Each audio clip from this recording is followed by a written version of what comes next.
Yeah, you can switch off your cameras.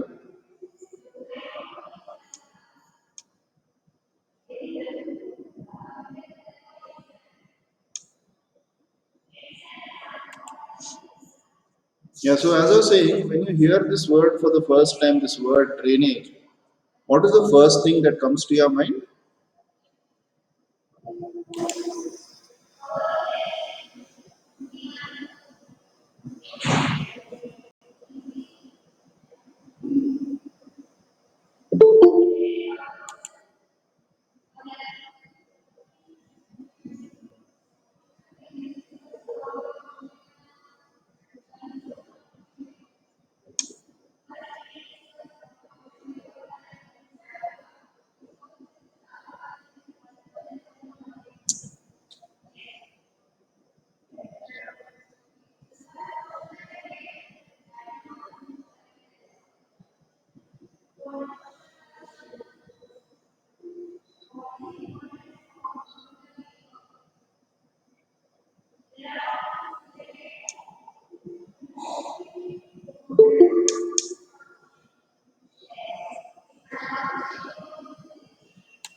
What is a waste of time, Muhammad? Yeah, Muhammad Umar, what is a waste of time?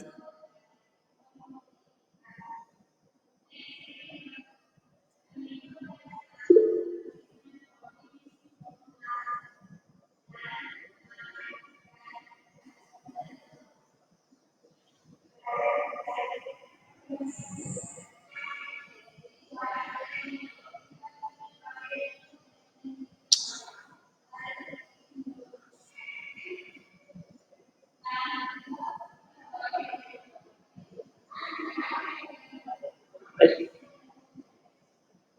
Yeah, Umar. excuse me, sir. Yes, my question is to Umar. What is a waste of time? Network problem, huh? Then you can leave the class now. Why are you simply wasting your time? Nobody is forcing you to stand, join the online class. Huh? If you are so busy, if you have so many business Sir, meetings to start the attend, session. Akul, I'm not speaking to you. I'm speaking to Muhammad Umar, who thinks that this class or whatever we are doing is a waste of his time.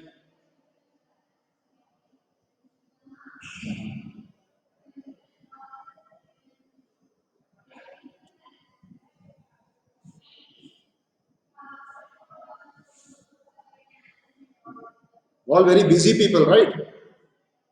Plenty of work you have to do.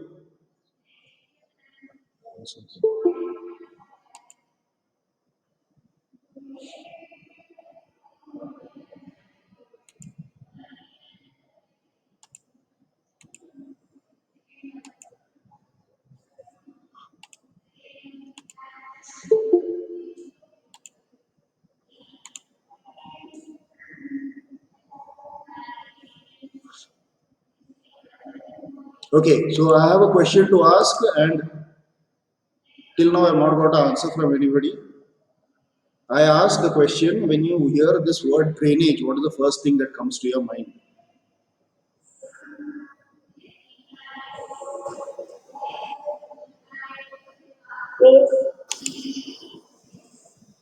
What was that? Sewage gutter, Gutter, okay. Wastewater, okay. Anything else? draining something. Draining something.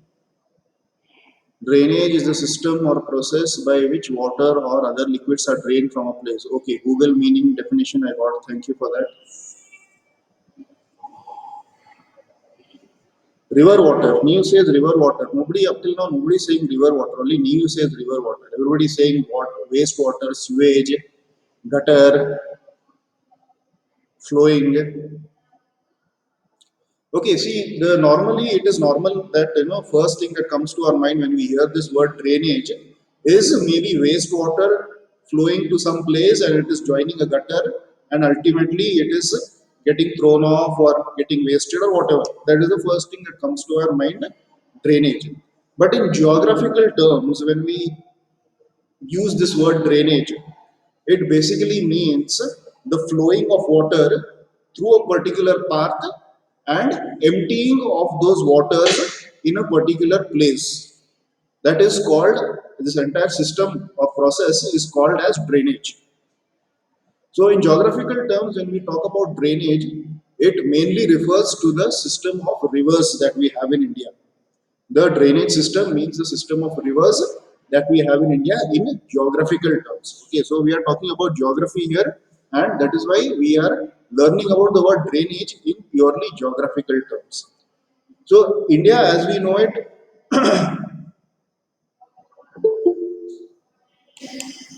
so India, as we know it, has a large river system, and this river system is primarily responsible for providing us with irrigation and providing us with river water throughout the years through the canal system.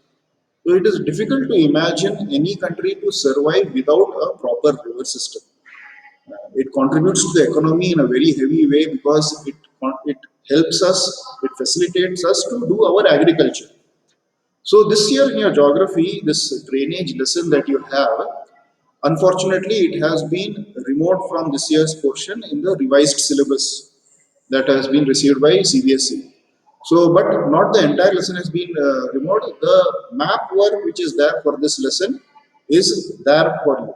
So, what I will do is I will just go over this entire lesson roughly. I will cover the main points in this lesson so that you understand what this lesson is about, and then we will go over the map work for this lesson which is there, because the map work which is there will come for you for the exams as per the CBSE pattern. So when we are talking about drainage,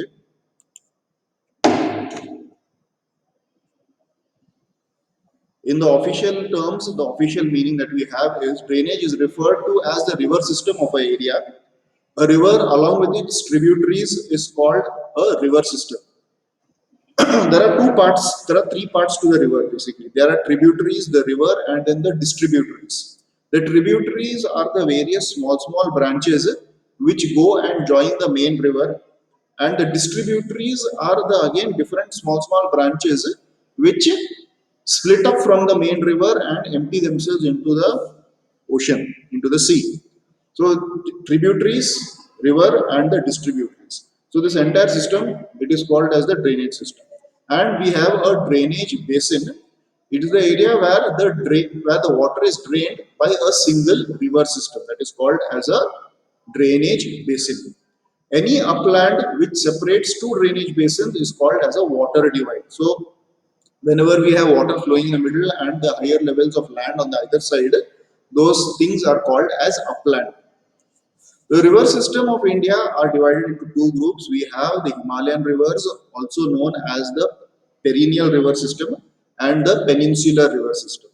These main divisions is created in such a way because the Himalayan river system which we have is a river system which flows throughout the year.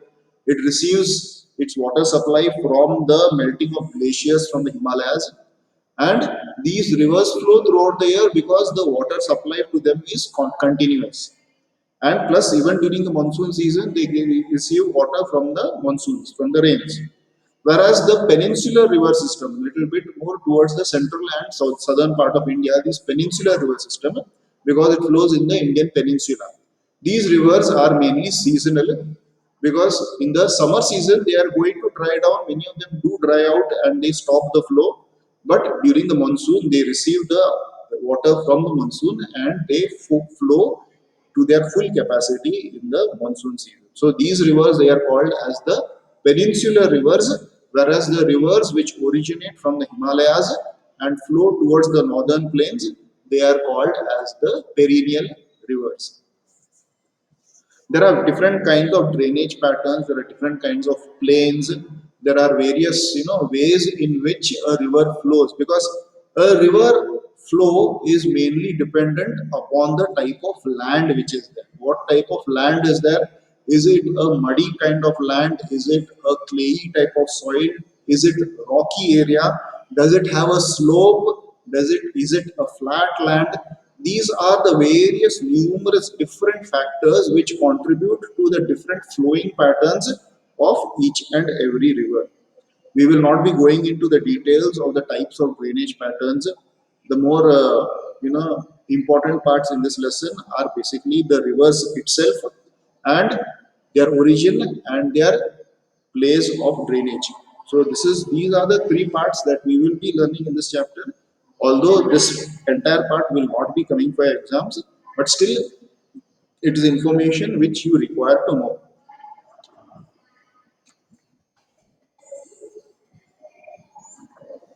Okay. So these are the basic features of a river. These are basic features made by a river. The term meander you have already learned in your seventh standard, and the way a river flows, it forms different kinds of lakes. It also creates oxbow lakes. All these things you have already learned in your seventh standard. How water or a river system is mainly responsible for shaping the way our earth is. So this is the main features which are created by a river, which you can see on your screen right now. I hope it is clear to everybody what is there on the screen. Yes, sir. Welcome. Okay, good. Yes, sir. Good, good. Okay. Yeah. So coming to the Himalayan rivers, let us quickly learn about the main rivers which flow from the Himalayas. How do they contribute and what are their importance? These are perennial rivers, as I said, they flow throughout the year. There are three major Himalayan rivers, mainly the Indus, the Ganga, and the Brahmaputra. These are the three main rivers that we have which originate from the Himalayas. Of which two, that is the Indus and the Brahmaputra, originate from the north of Himalayas and they cut through the mountains and make a gorge. Gorge is basically a river cutting through mountains, and on either side you will have huge mountains through the middle of that the river flows. The Himalayan rivers perform intensive erosional activities and carry huge loads of salt, sand, and silt in the upper course. We have learnt about this in the physical uh, features of India, wherein these rivers are mainly responsible for the formation of the northern plains. The rich alluvial soil that we have in the northern plains are mainly because of the flow of the Himalayan rivers. If it were not for the Himalayan rivers, we would not have the fertile soil of the northern plains. So the first river, the most important river in the Himalayan rivers is the Indus River system. It is just a little more than one third of it is located in India, where majority of it is located in Pakistan. It rises in Tibet near Manasarovar Lake. It enters in India flowing westwards through Ladakh. It has several tributaries like Zanzar, Nubra, Shyok, Hunsa, which meet in Kashmir. The Satluj, Bias, Jhelum, Chenab, and Ravi join it in Mithankot in Pakistan. It reaches the Arabian Sea flowing southwards in east of Karachi, and it is one of the longest rivers, which has a length of 2,900 kilometers. In fact, basically, this Indus River, name India also is said to have been derived from the Indus River many, many centuries ago. So there is a Indus Water Treaty which is done between India and Pakistan, and according to this treaty, India can use only 20% of the water from the Indus because majority of it, the main bulk of the Indus River flows through Pakistan. So we are permitted to use about 20% of that water. Is anybody having any doubts about the Indus River system? No, sir. No, sir. Okay. Yeah. The Ganga River system. The headwater of Ganga, known as Bhagirathi, originates from the Gangotri Glacier. This is where the Ganga river originates. It's supposed to be a very holy place in the Himalayas, the Gangotri Glacier. Bhagirathi is joined by Alknanda and Devaprayag, and then Yamuna, Bhagara, Gandak, and Koshi. These are a few famous tributaries of the Ganga who later on join the main Ganga river. Yamunotri Glacier is the source for Yamuna, and flowing parallel to Ganga is as a right bank tributary. Yamuna meets Ganga at Allahabad. This is where the Yamuna and the Ganga meet together and join. The other mentioned tributaries are from the other mentioned tributaries are from the Nepal Himalayas. Though these flooding northern plains cause damage to life and property, but they enrich the soil fertility for agriculture. Of course, almost every single year, due to the heavy rains, we hear about the flooding of these rivers, but they are mainly responsible for the fertility which is there in the northern plains. The Chambal, Son, and Betwa, these are the main peninsular tributaries of the Ganga River. Ganga ends flowing at Faraka in West Bengal. Meghna, the mighty river consisting of Ganga and Brahmaputra, flows into the Bay of Bengal, forming the world's largest delta, that is the Sundarban Delta. It is one of the world's largest growing deltas, that is the Sundarban Delta, which is home to a variety of species of vegetation and wildlife. Many protected species, the Sundarban tiger, which is there, the great Bengal tiger, lives in the Sundarban Delta. So that is about the Ganga river system. Anybody has any doubts about the Ganga river system? No, sir. Okay. No, sir. Okay. Next we have the Brahmaputra river system, the other biggest river system, perennial river. This also rises from Tibet east of the Manasarovar, and it is longer than Indus. It flows parallel to Himalayas in the eastward direction, whereas the Indus flows towards the westward direction. The Brahmaputra river flows towards the eastward direction. Reaching Namcha Barwa, it takes a U-turn into Arunachal Pradesh through Dihong Gorge. It has smaller volume and water and silt in Tibet because of having cold and dry environment. Because it flows through extreme majority of the river flow happens between the Ganga. If you see the map and you can locate the flow pattern of Brahmaputra, most of it flows towards almost parallel to the Himalayas. And that's the reason why it contains much lesser silt as compared to the Indus and the Ganga rivers, whereas more amount of the same in India as it passes through heavy rainfall regions through Arunachal Pradesh and Assam. It floods Assam and Bangladesh every year, which causes large and widespread damage. So over here on the photo that you can see on your screens, that is the Brahmaputra river.